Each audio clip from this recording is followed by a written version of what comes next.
Brought to you by Manscaped. Stay tuned till the end for more information. The morning of the day I got sick, I've been thinking, it's good to be in something from the ground floor. I came too late for that, I know. But lately I'm getting the feeling that I came in at the end. The best is over. The events that most of the world calls the end of an era, Gorbachev's resignation, and the last lowering of the Soviet flag that flew over the Kremlin Dome. On December 26, 1991, the Soviet Union dissolved, and the last great American adversary was no more. After half a century of ideological warfare, they had lost and we had won. There were no more enemies left to conquer. The not-so-distant year of 2000 felt like turning a page into the future of civilization. A better world that would no longer have to struggle with the war, disease, and economic turmoil that had encumbered the 20th century. America, the last superpower standing, would lead the rest of the world into an era of peace and prosperity. Things were supposed to be different. We should have seen the warning signs, the sinking suspicion that something about the glorious American vision wasn't quite right. In hindsight, the slow and agonizing meltdown was staring this country right in the face. Most of us simply chose to look the other way. Aberrations to the system were written off as psychos, unfortunate lost souls who just didn't buy into the American way. I mean, after all, this place has everything you'd ever want or need. How could anyone here possibly be unhappy? To find out, we have to take a look at two of the most miserable Americans ever put to fiction.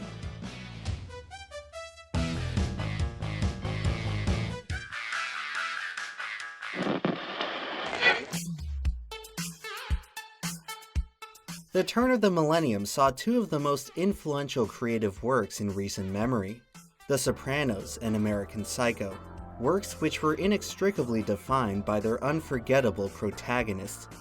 Tony Soprano and Patrick Bateman are two distinct characters, conceived by separate writers, portrayed by separate actors, and broadcast on separate mediums. It's necessary to recognize that these two fictional men were independently created, because it makes their similarities all the more uncanny. They premiered just 460 days apart. They live in and around the New York City area. Both characters can be described as an anti-hero. They each possess several very admirable traits which are drowned out by their overtly despicable actions. They are both somewhat obsessed with wealth and status. They're emotionally unstable, prone to outbursts of extreme fury. Neither can properly express their emotions to others, and struggle to relate to the world around them.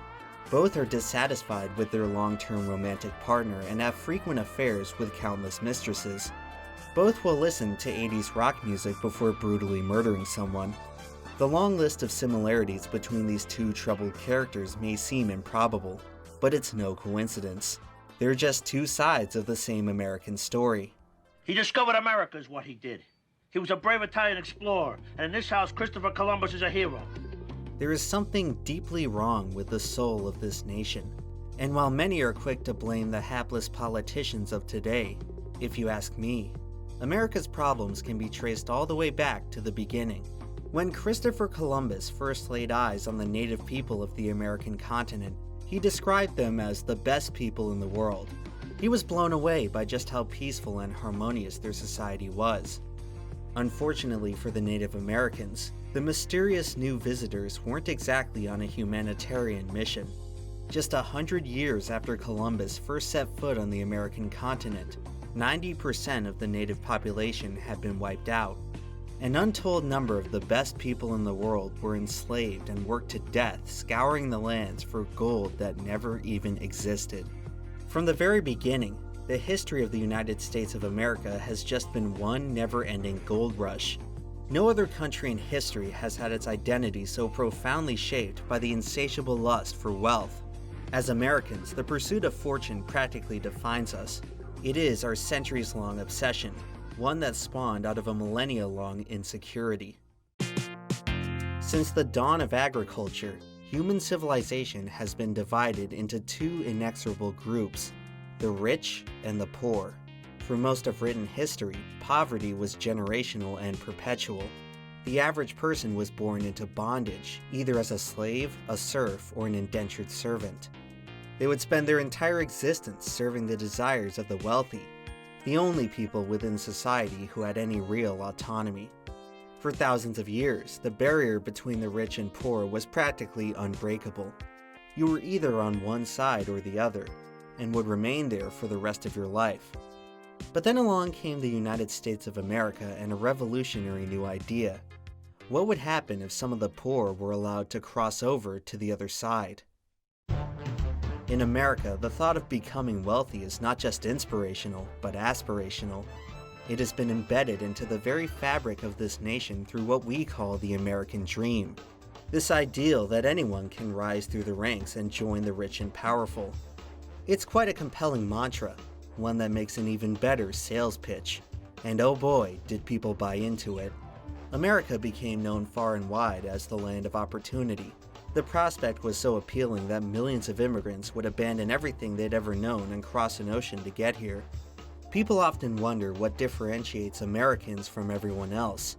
To put it simply, this nation descended from a population of people who were willing to sacrifice just about anything for a chance at getting rich. And these days, it feels like that chance just keeps getting slimmer and slimmer.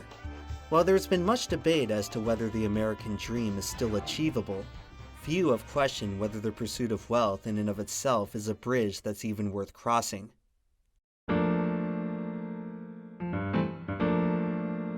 Many would consider Tony Soprano to be a wealthy individual. He lives in a huge house on top of a hill with a pool, owns an SUV, a yacht, eats at fancy restaurants, pays for his kids to go to expensive private schools. He is living a lifestyle that most Americans can only imagine. But beneath the lavish excess lies a deeply troubled man, one constantly racked with guilt and regret over where all that wealth actually comes from. Americans are the consummate opportunists, and across the history of this nation, certain groups took it upon themselves to create their own opportunity. Tony Soprano is the de facto leader of the North Jersey Mafia, a collective not exactly renowned for their innocence. In the 20th century, American mobsters were as vilified as they were romanticized. They present us with an ethical gut check, testing whether our country's so-called virtues still hold up when taken to their absolute limit. It was the Italian philosopher Niccolo Machiavelli who once said the ends justify the means, a mentality that future Italian Americans would take to heart while running the country's largest criminal empire. In The Sopranos, Tony is one of its generals, with a battalion of soldiers at his disposal, and in the mob, the war is never-ending.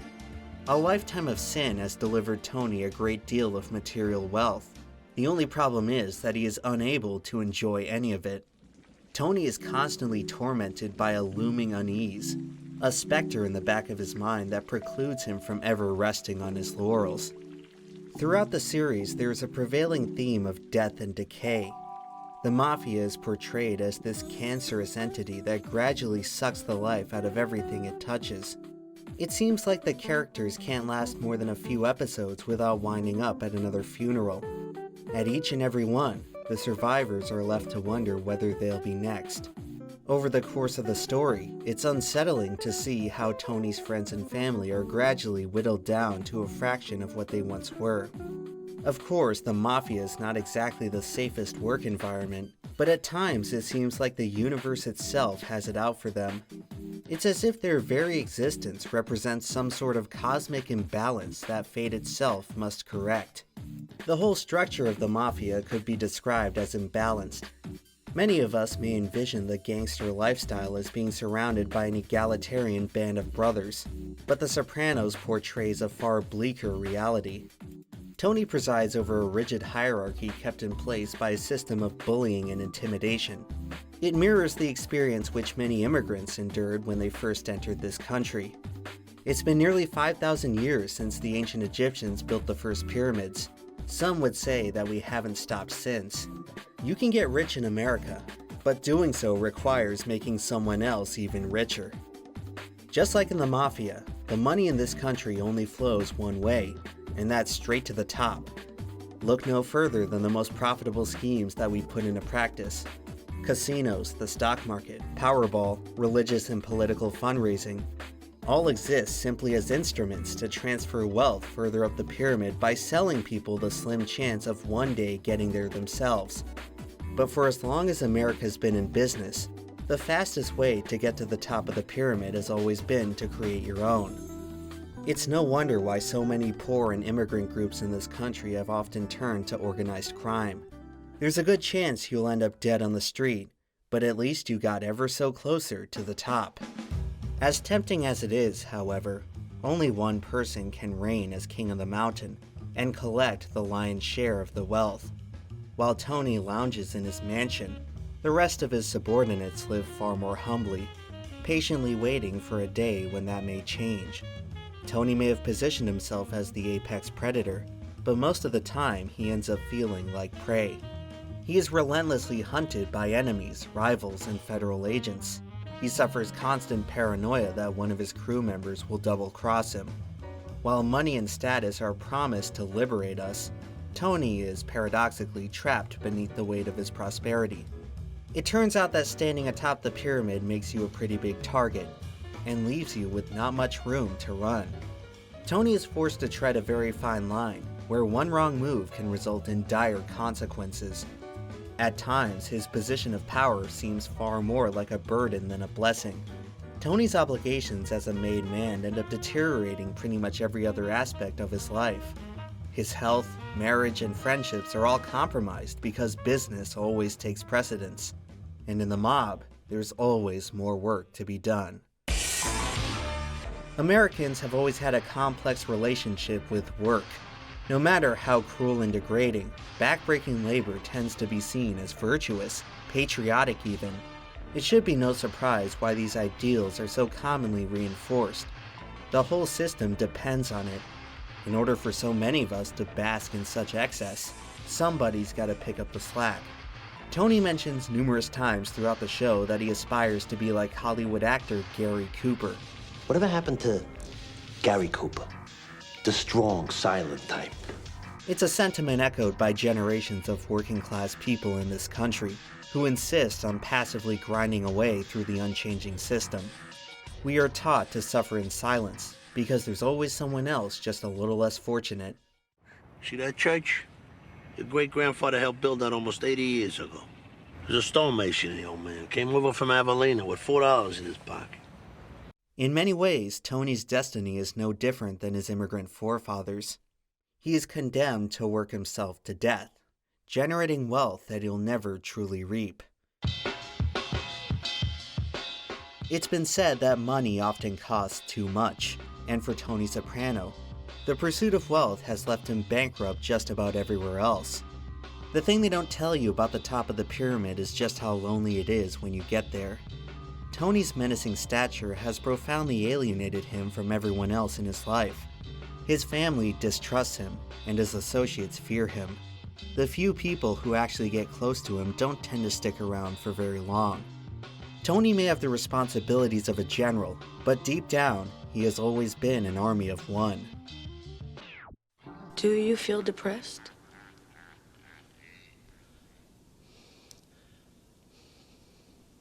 At the very beginning of the series, Tony tells his therapist about a rare moment of joy, where he encounters a family of ducks in his pool. For him, they represent everything he can't have: innocence, bliss, and the ability to just fly away from all their problems. Then, just as quickly as they came, they left. And Tony is overcome by a deep sadness that he can't really explain. He holds on to a sliver of hope that one day they might return, but they never do. Tony, like most Americans, spends the rest of his life searching in vain for something he lost long ago.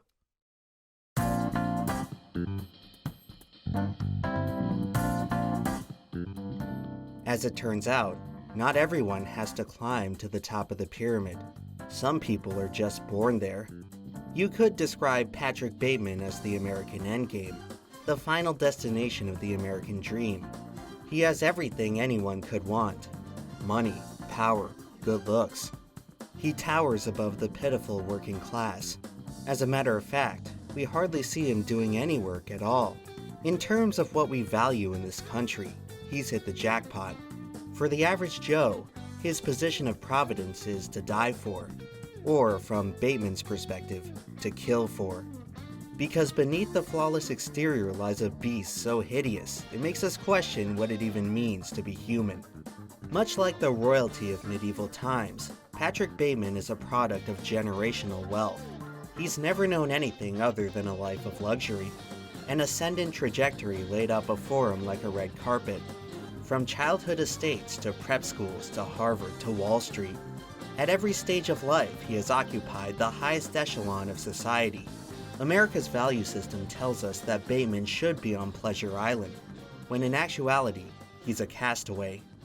When you have everything, you start to have a hard time feeling anything.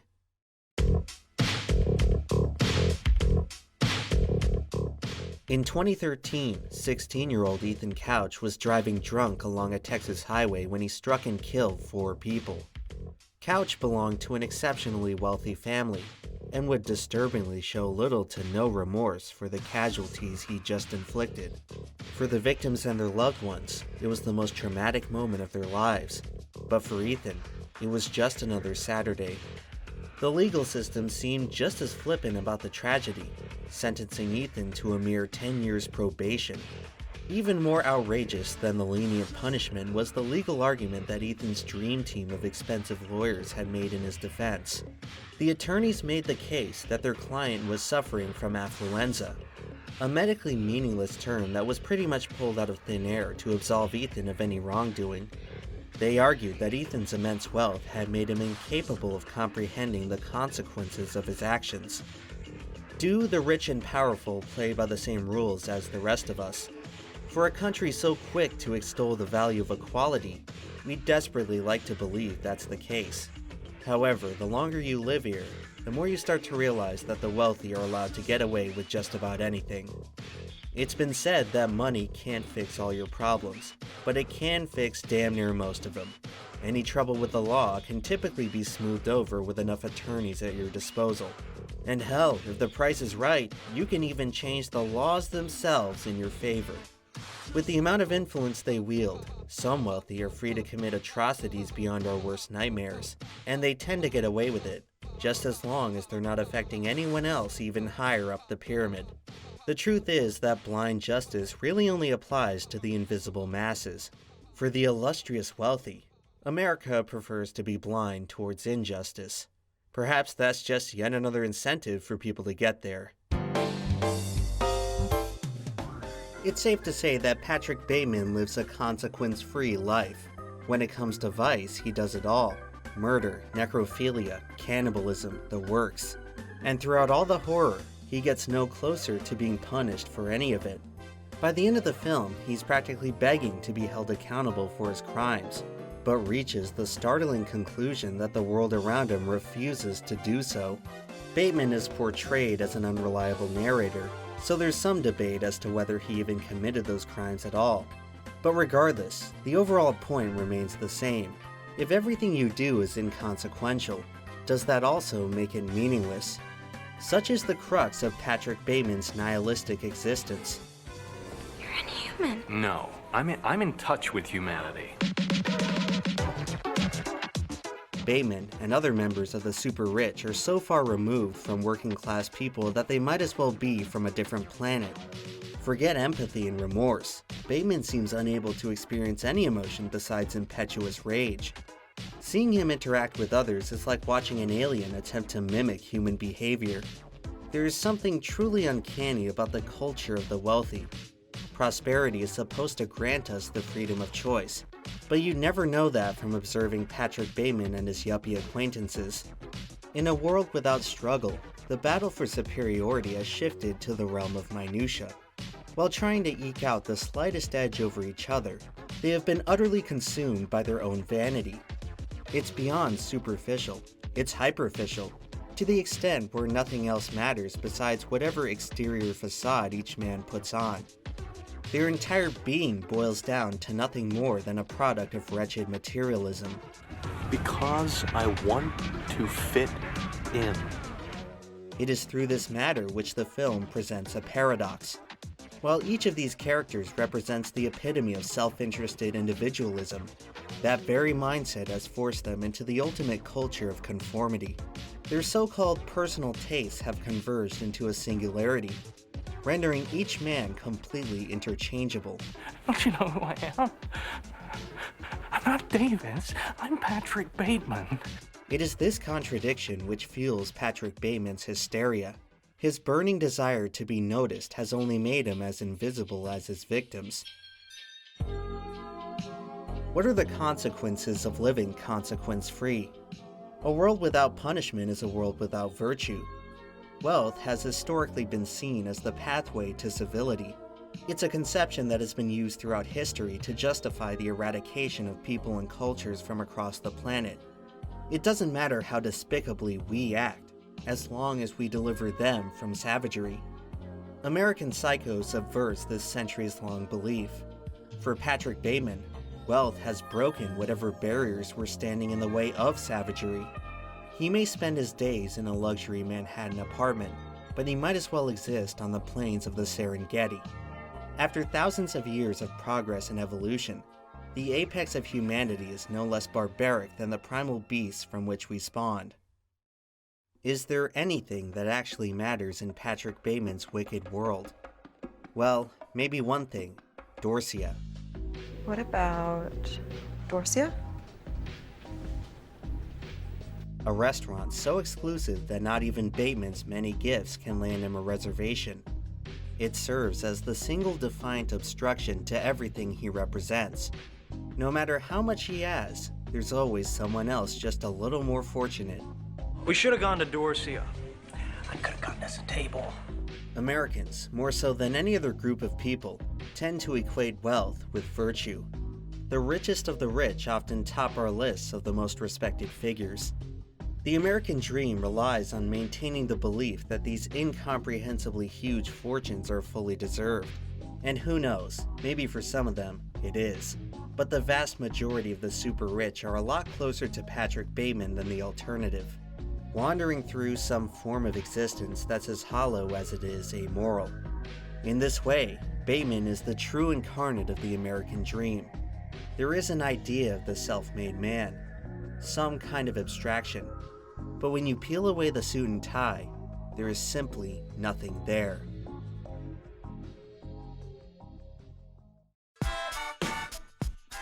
Both American Psycho and The Sopranos have this uncanny attribute of being almost perpetually contemporary. They're not exactly timeless, and the themes within are far from universal. Both works were designed to reflect the concerns and attitudes of the specific period in which they were released. In all likelihood, they were expected to be seen by future generations as products of their time. So if that was the case, why did they feel so much like products of our time? If you look back at every movie and TV show released around the turn of the millennium, you'd be hard-pressed to find any that have remained as culturally relevant as The Sopranos and American Psycho. There's even an argument to be made that these pieces of media are more popular today than when they first aired. There are many interpretations for why that's the case, but in my humble opinion, we find them so compelling because as time marches on, they feel less and less like fiction. It seems that whatever they were warning us about is coming more and more true with each passing day. Think on the History Channel the other night on the American Revolution. You know we're the only country in the world where the pursuit of happiness is guaranteed in writing? Where's my happiness then? It's the pursuit that's guaranteed. But for as prophetic as these two works may appear, they aren't exactly unprecedented. We've seen this story before, and we know how it ends. To find out what lies ahead of us in the Roaring '20s, all we have to do is take a look back, to a writer by the name of F. Scott Fitzgerald. You could say he had America in his very blood. He was named after his most famous relative, Francis Scott Key, the writer of America's national anthem. For Fitzgerald, the story of America was practically inseparable from his identity, and it would soon become part of his destiny. It all started when he met his first love, a wealthy debutante named Ginevra King. Although they shared a deep affection, this American love story would meet a bitter and unromantic end. Fitzgerald's courtship would be rejected by Ginevra's family, who deemed him too poor to be worthy of their daughter's hand. The young writer was devastated, but the heartbreak would ultimately turn him into the literary master he was meant to become. In 1919, Fitzgerald moved to New York City, where he desperately tried to sell his work. At times, his situation was so bleak that he seriously contemplated ending it all. But when the year turned over to 1920, he finally caught a break. A publisher had agreed to distribute his debut novel, This Side of Paradise, which would quickly become a bestseller. All of a sudden, Fitzgerald found himself in what he thought was his own version of paradise. He'd struck it rich, in what was arguably the best time in history to be rich. The US was in the midst of the Jazz Age, a period characterized by unparalleled extravagance and hedonism among high society. In an era of so-called prohibition, the wealthy would unleash never-before-seen levels of drunkenness, indulgence, and lust.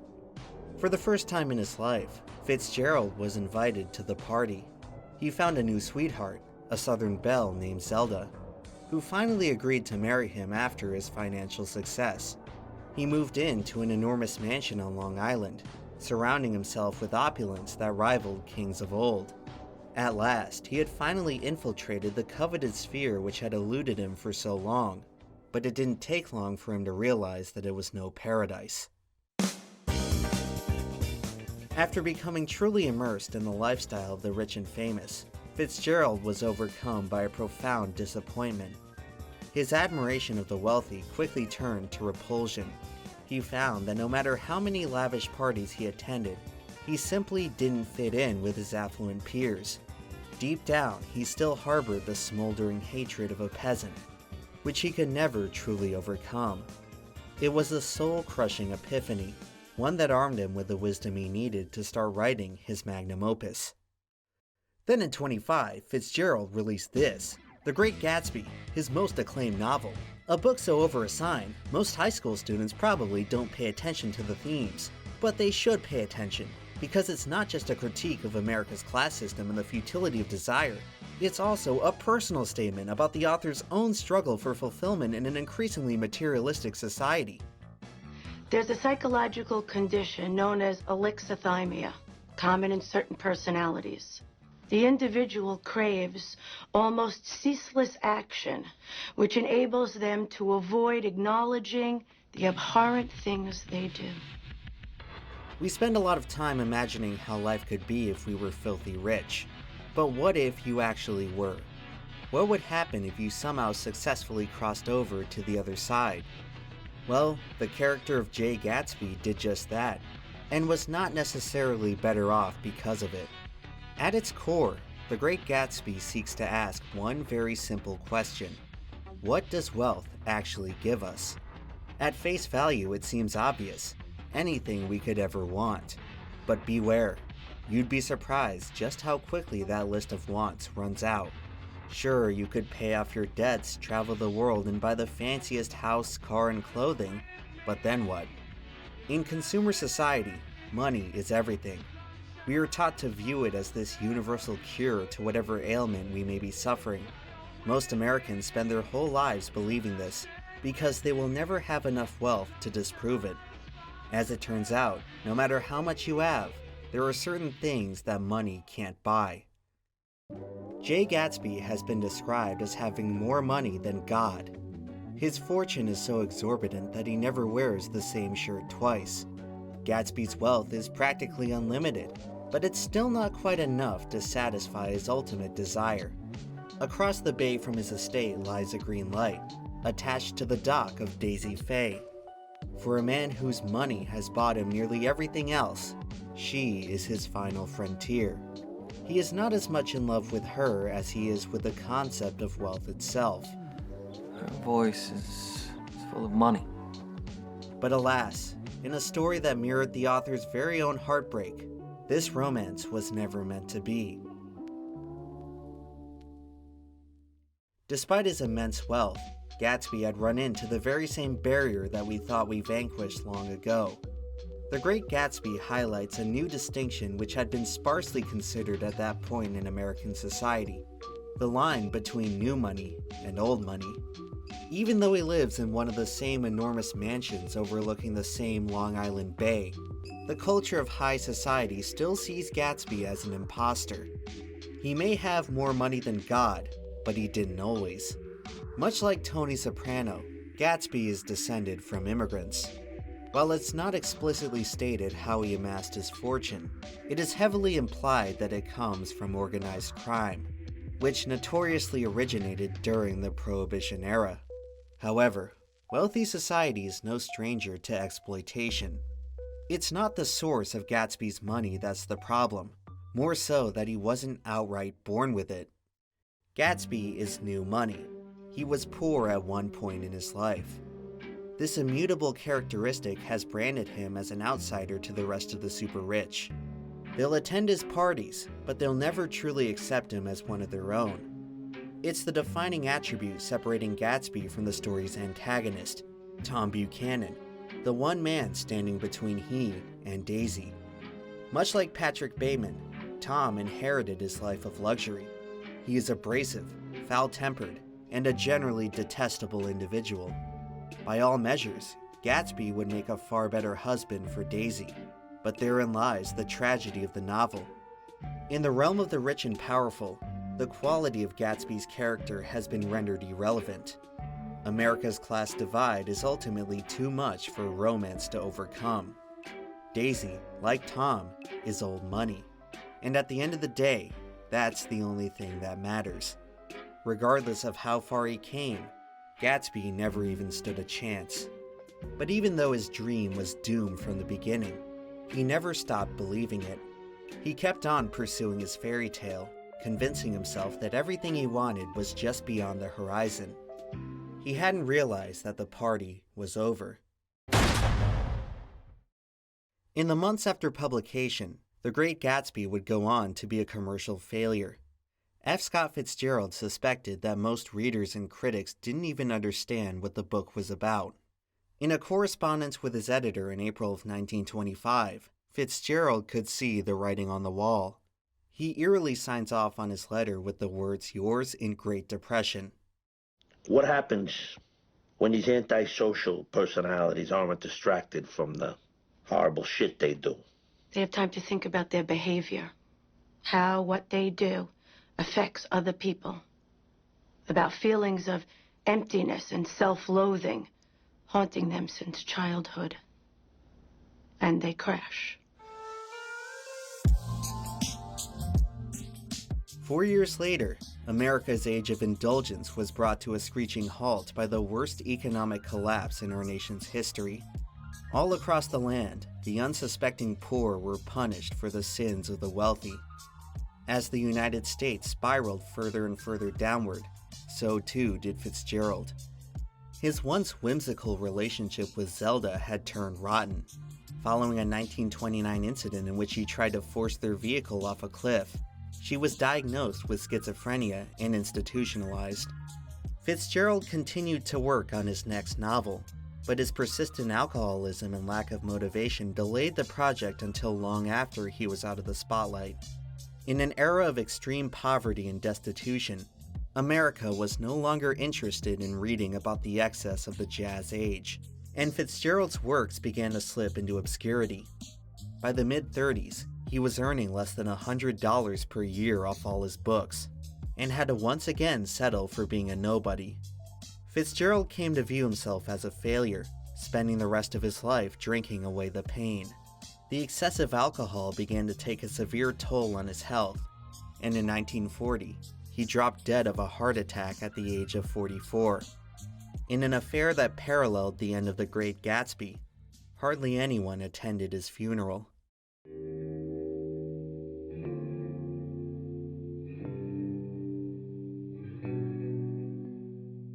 It was just a few years later when The Great Gatsby was selected as one of the works distributed to American soldiers serving abroad in World War II. Its newfound popularity sparked a critical reassessment of Fitzgerald's career. In the following decades, his 1925 entry would go on to be appreciated as a masterpiece. Today, it stands as one of the most agreed-upon candidates for the title of Great American Novel. The struggle between new and old money has stuck around as an enduring archetype in fiction. Its legacy has been carried on by modern-day characters like Tony Soprano and Patrick Bateman. It may not be possible to concisely explain what exactly is wrong with America, but whatever it may be, these guys surely embody it. There's something to be said about how these three unique characters from vastly different backgrounds are all chasing the same thing. Dorsia, the ducks, the green light at the end of Daisy's dock. They each represent the supreme American fantasy.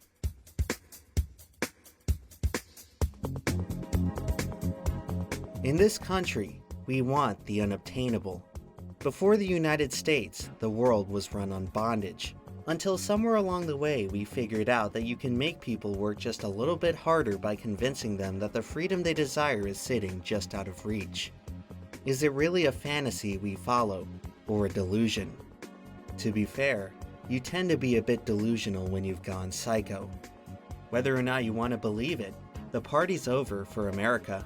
We are experiencing the downfall of a once extravagant empire.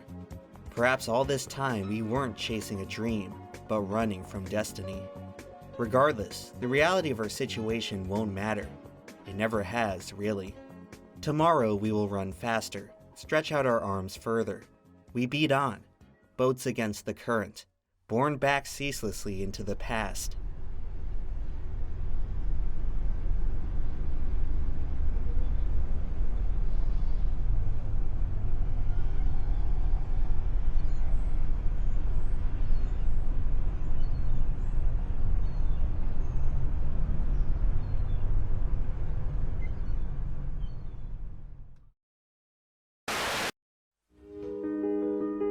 I live in a dilapidated shack on a mosquito-infested swamp between two pit bull breeders. My name is EmpLemon. I am 24 years old. I believe in taking care of myself, especially below the belt. In the morning, I open up my Manscaped Performance Package 4.0 and start charging the Lawnmower 4.0 body trimmer while I do my crunches. I can do a dozen now. Once it's fully charged, I take the Lawnmower 4.0 into the shower and manicure my pubic region for 90 minutes until I exhaust the power supply.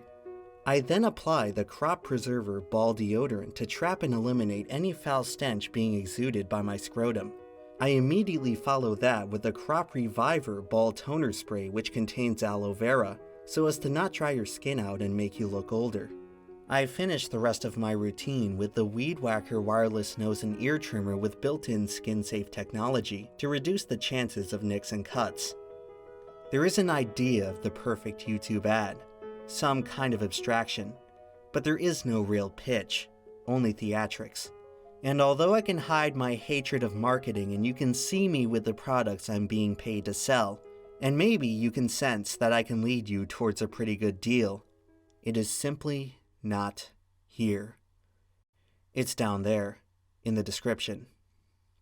Visit manscaped.com and use code EmpLemon at checkout for 20% off, free shipping, and 2 free gifts, so you can get back to cleaning up whatever other messes life may throw at you.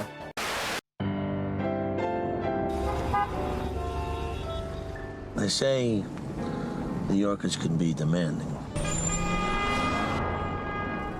But if an expectation that things be done quickly and to a certain level of perfection is demanding, well then yeah, we're demanding. You can't drive it, park it. He's a pussycat, really. We just have a highly developed sense of what we want out of life. You're flying American, right? Absolutely. We've flown more New Yorkers to destinations around the world than any other airline. And if we can keep them happy,